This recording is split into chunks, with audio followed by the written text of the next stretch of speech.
Hello and welcome to the brand new interview series we like to call Backseat Blitz, where you, the fans, send in your most burning questions to your faves and we ask them the backseat of various vehicles. Today I'm here with Luke Spiller. We have been shooting all day long for his CYNOSURE cover shoot. All day. All day. And we have one last shot that requires us to travel to a secret location. This is how it's gonna go. He has the remainder of this drive to answer as many fan-submitted questions as he physically can. If he gets through all of them before we pull up to set, he wins a sponsored prize by LILAC Creative Agency and Dunlop Guitars. Woo. I think I saw like 2 or 3 pedals in there. There's some goodies in there. There are. I've seen the box. It's an incredible box. Thank you to LILAC Creative Agency. We're sitting in an 83 Rolls Royce Corniche, courtesy of Classy Chassis Rentals. And the night is young. The night is young. Let's do go? some questions, Let's shall do we? some questions. Okay, this is perfect. Lisa McRae asks, why do you wear sunglasses inside all the time? Great question, Lisa. Because that's the rock star uniform. I You love- know, in fact, you should give me these. See, look, it just looks and feels right, doesn't I prefer wearing sunglasses. Thank you very much. I mean, Glenn Fry said it best. You can't hide your lying eyes. the sunglasses thing? I mean, look, like, It's just cool, isn't it? it aesthetically it looks great. You know, I'm in my mid-30s now, and I do get sensitive eyes, and I don't think you owe them that much of an explanation. well, you know what? They're gonna get it, right? They're gonna get it. And the truth be told is, sometimes people bore me to death, right? And when I'm in a room, and I'm having to meet a lot of people, Mhm. I'll put them on so I can just sort of like daydream and no one notices. That's the thing, is your eyes give away much more than you They- ever. I mean, I think you can always tell when someone's in love with somebody Yeah, in the eyes. You can always tell when somebody doesn't like you through their Exactly. eyes. Take a girl to dinner first, my God. Personally, if I was asked that question, I would just respond no comment. But let's move on because this is a timed challenge. Molly asks, what song was the hardest to write and record and why? it was a song called "She's Just Like California," which I actually wrote like the best part about maybe 8 years ago. And I just wasn't ever kind of happy with it. I thought the lyric was too simple. I thought the whole song was too simple. I ended up doing 2 different versions of it.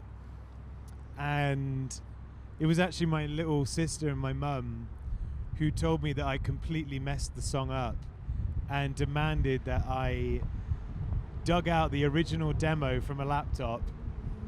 And that was the one that they were like, this is it, this is it. So I went into a room and I finished it. And it only took me 9 years to finish it, and it's actually one of my favorite songs on the album. So yeah, the most difficult song to, I think, at least finish was "She's Just Like California." I think demos have a certain kind of magic. They do. And sometimes it's really important to revisit that and spend time with it and honor it. In the industry, we call that demoitis. Well, there's no demoitis here.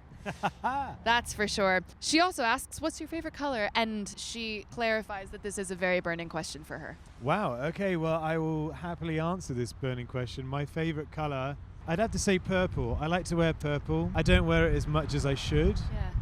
or could. I would like to, I'd like to display more purple in my life. So yeah, purple.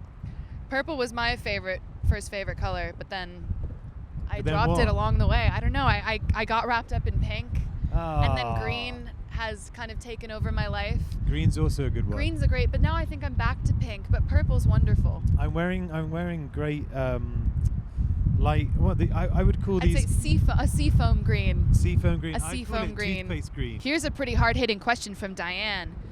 She starts her question off by saying, there's a saying, watch out for what you ask for because you might get it. She asks, does being a rock star come with a lifestyle that has any downsides? Well, in short, I'd say yes. I think with every job, with every passion comes a certain amount of sacrifice.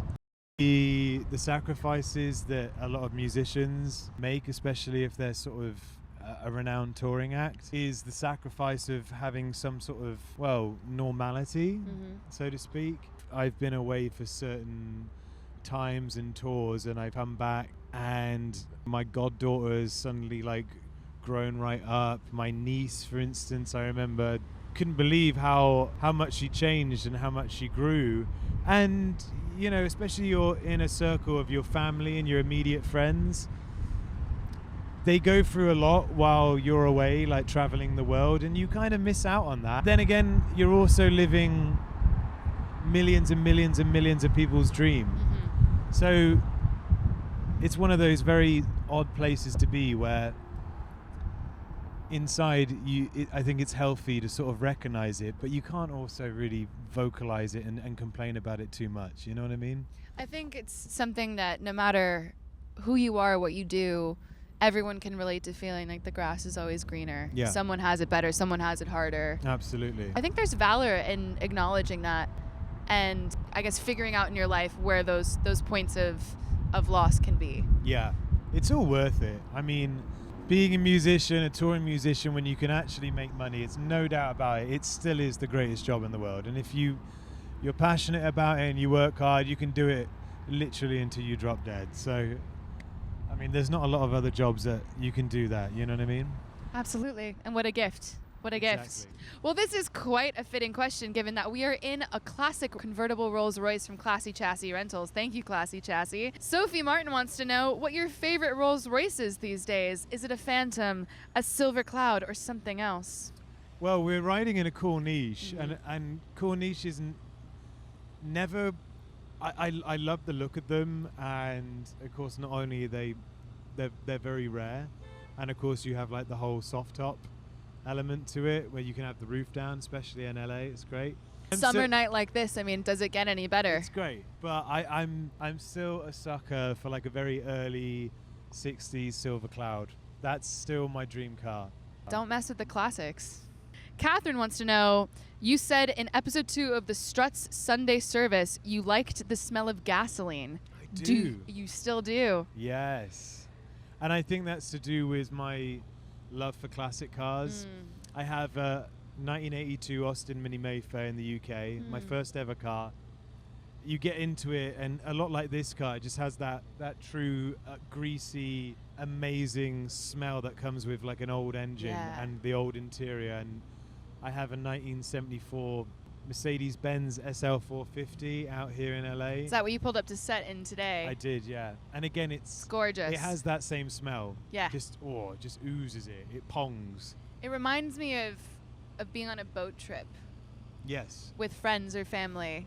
Like, I feel so at home surrounded by that smell. It's a very special thing. I mean, that Mercedes, it kind of drives like a boat. You know? There's something there, isn't there? Yeah. Yeah. She also wants to know when we can expect a Luke Spiller shoe line. Shoe line? She sees a future in fashion for you. That's very interesting. I tell you what, the only boots I really can endorse in terms of quality, style, comfort is Jeffrey West, which is a UK-based brand who I've known for years, and Guy and Fiona who run the company. They've been very kind to me over the years, and every tour that I'm about to do, I'll usually like call them up and they'll give me like 2 or 3 pairs of boots for me to wear. But maybe I could do some sort of collaboration with them one day, who knows? So watch this space.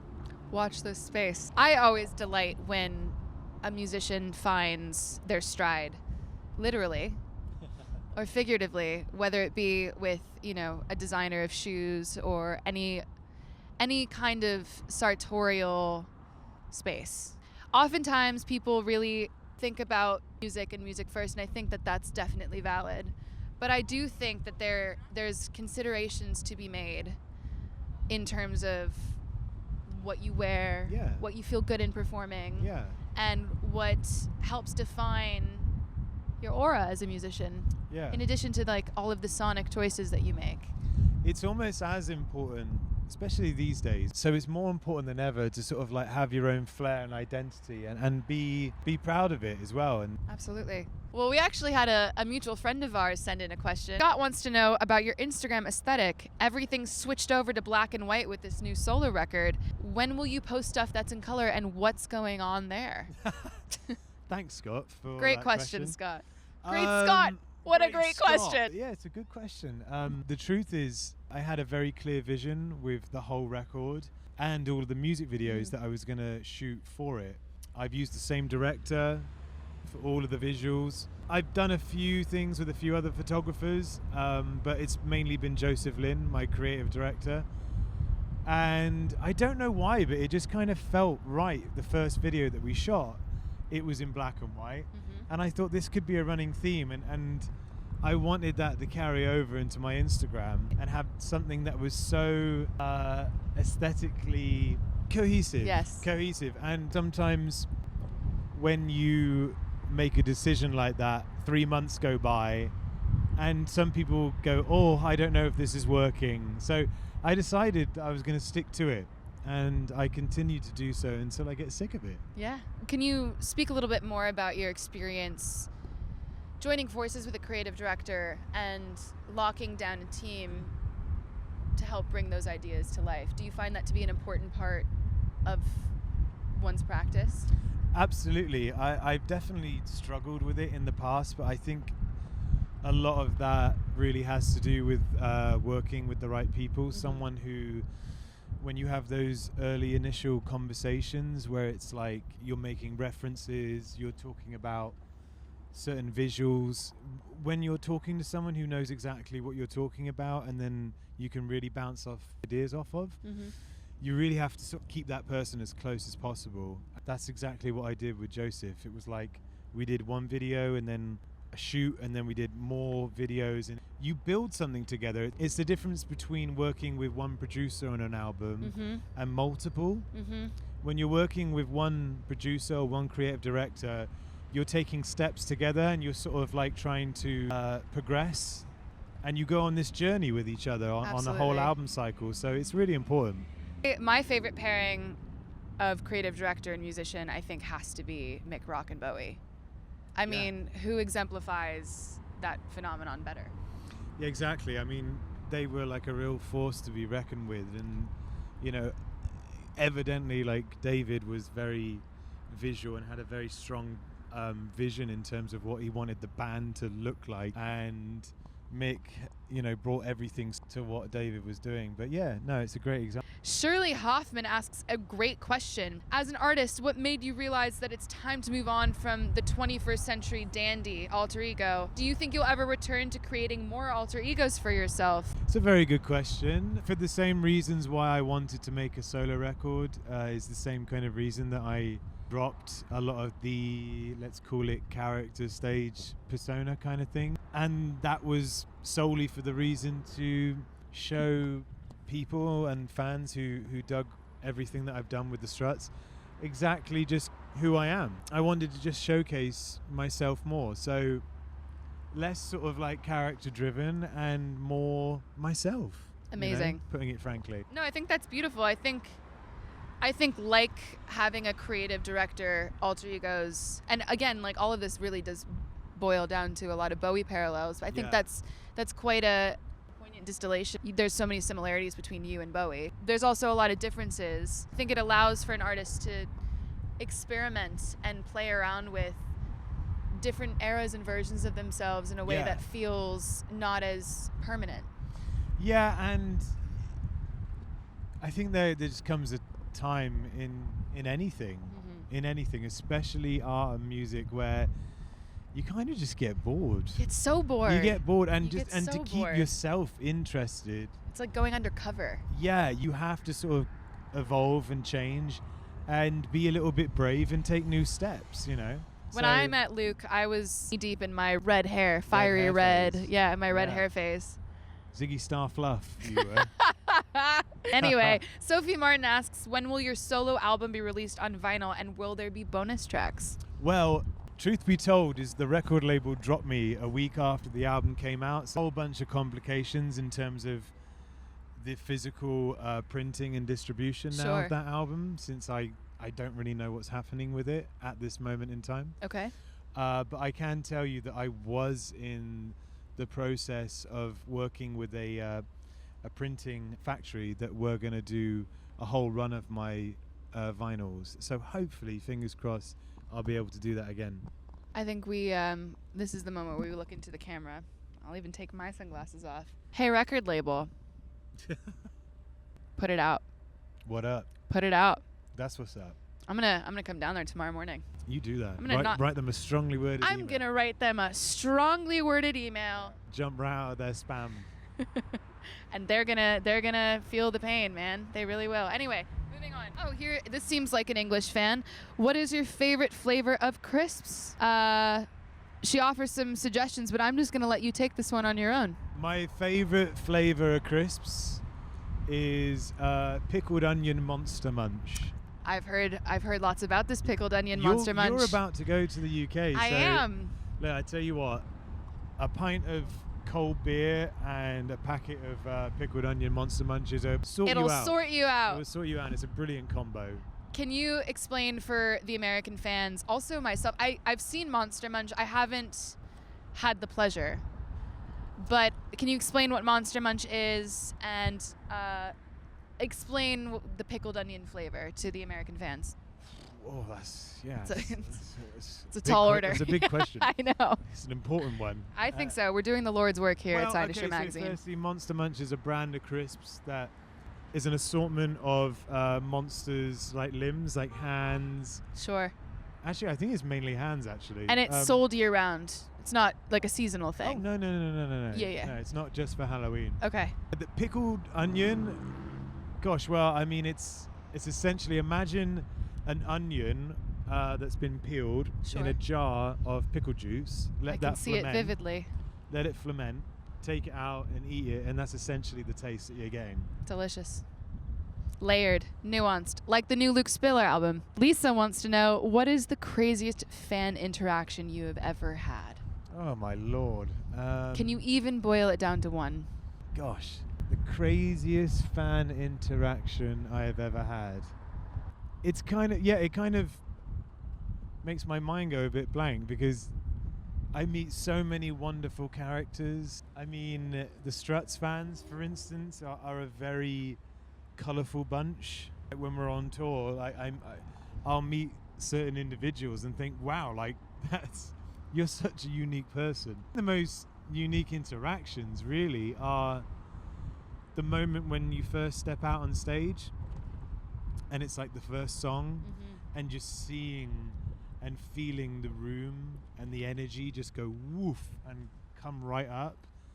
That's enough to sort of like blow me away, and I guess is a perfect answer to that question. That's a beautiful interpretation of that question. I love that. I think you might have had one today. I think my mother is your biggest fan. Really? She is cool. Your mum's very cool. Jeannie's pretty cool. Joe wants to know, Joy? Someone wants to know, are you currently dating anyone? Am I currently dating anyone? What, officially or unofficially? Does it say? It just, the question stands, are you currently dating someone? If not, why? Why? I mean, well, firstly, I'm not in a committed monogamous relationship. Why? I have a pretty amazing life, and I really love my freedom, and of course my job also requires me to spend a lot of personal time writing, traveling all over the world. It was hard enough being in the Struts, and now I have my own career now as a solo artist. It's like, it's almost that room that was potentially there for a relationship is almost being filled by all things solo career. So now it's kind of even harder. I've kind of bit off more than I can chew, really. I think that's an exciting time. I think you're at the precipice of something. I mean, because you're still making music with the Struts. Of course, yeah. So I think it's, typical of somebody going on a solo journey to sort of abandon a project, or maybe walk away from it. And maybe abandon isn't the right word, but sort of depart from a project and take on a solo journey. You are doing both at the same time, which is a lot to take on. It is. It's impressive. And I think that makes perfect sense. Yeah, exactly. Exactly. Vera asks a really interesting question. Do you find that you're more creatively productive when you're in love or when you're in heartbreak? It's got to be heartbreak, isn't it? Right. Yeah, I'm sorry. Right. It's a tough pill to swallow for many people out there that might be writers that are in healthy relationships. When you're pining over someone or you're hurting over someone, I mean, it's the oldest story in the book. It's like, think about all of those amazing Adele albums, you know? I mean, there's an Adele CD in this car right now. Mel has Adele locked and loaded. Mel has Adele. Mel Harrison of Classy Chassis Rentals. Yeah, it's the man, the myth, the legend. It just gives you so much more. It gives you so much more ammunition when you're really feeling something. Yeah. Not to say that when you're first in that kind of honeymoon phase, you can't be really inspired. Of course you can. But for me personally, I find some of my best work is usually done when I'm sort of like alone and have more time to think about it. 100%. I think also, I don't know if you experience this, but I find that heartbreak is always unique. Yeah. There's always a specific reason and a specific circumstance that you can't affix to the other heartbreaks in your life. It's like a snowflake in that way. Yeah, and absolutely. Love in the beginning is always the same. Like, you always have the same feelings. You slip into the same experience, whereas heartbreak is so unknown. The landscape is ripe for exploring. Exactly. Jen Stone wants to know if you will be performing in the UK anytime soon. I would also like to know, because I'll be at that show. The UK, I mean, Struts-wise, most definitely at some point. Solo-wise, I can't really say. It's really tough at the moment. I've only got like a few shows planned due to prior commitments with the band and everything, but I'd love to get my music out and about on the streets of London and Bristol, where I grew up, and everywhere in between. I think that would be really cool. August wants to know, how do you add drama to your songs without making them come off as cheesy? You're obviously a master in the art of drama. August thanks you for your time and says, P.S. I will keep wishing that you sing at my future wedding and that I get to meet you someday. Wow. Thanks for your question, August. Yeah, it's a great question. I mean, I think it's all to do with the lyric. I really flipped my songwriting process on its head with my solo record, because I pretty much did all the lyrics first. So I would write 4 or 5 verses out of lyrics that I could read and be proud of, and kind of say them out loud, almost like poetry. And I think once you have that down, what you're saying isn't sort of corny or cheesy and you're really happy with it, that really does help your songwriting on a whole, rather than, you know, you have a great melody and you're settling for lyrical content that just kind of either doesn't make sense or has just been said a million times before, you know? I think a lot of people fall victim to that trap. It's true. Yeah. We don't have a name on this question, unfortunately, but somebody has asked, who would be your dream collaboration? I think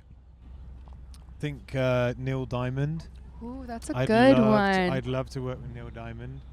I'd love to work with, I guess, the most modern muse I have is someone like Lana Del Rey. That would be brilliant. That would be great. Yeah, those two. Neil Diamond and Lana. Those are great answers. Maybe, but at the same time, you know, all three of us. That could be special. Crazier things have happened. They certainly have. Here's an interesting question from Noah, who's a big fan of the Struts and loves your new singles album. Or your singles album. Your solo album. He wrote singles album. Loves your new solo album. What's a lyric you wrote that came from a really dark place? A dark place? Yeah.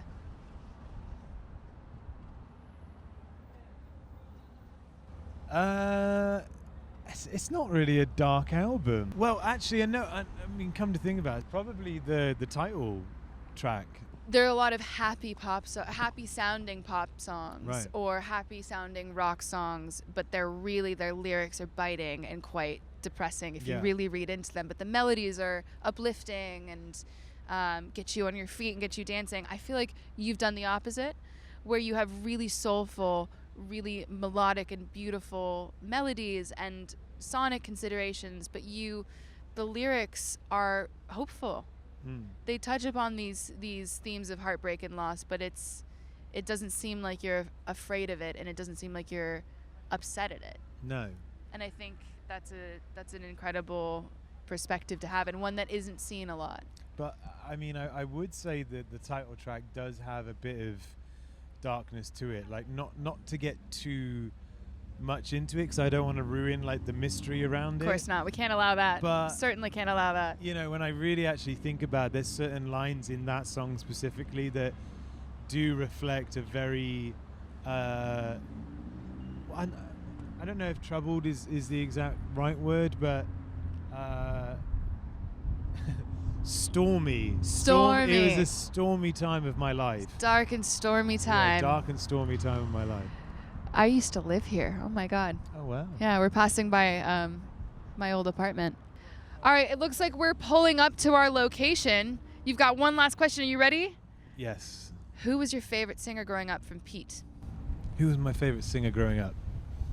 I'd say, gosh, my first, the real first singer that I really, really loved was Michael Jackson. Just an all-round That's a great first one, yeah. Great performer, great artist, great style.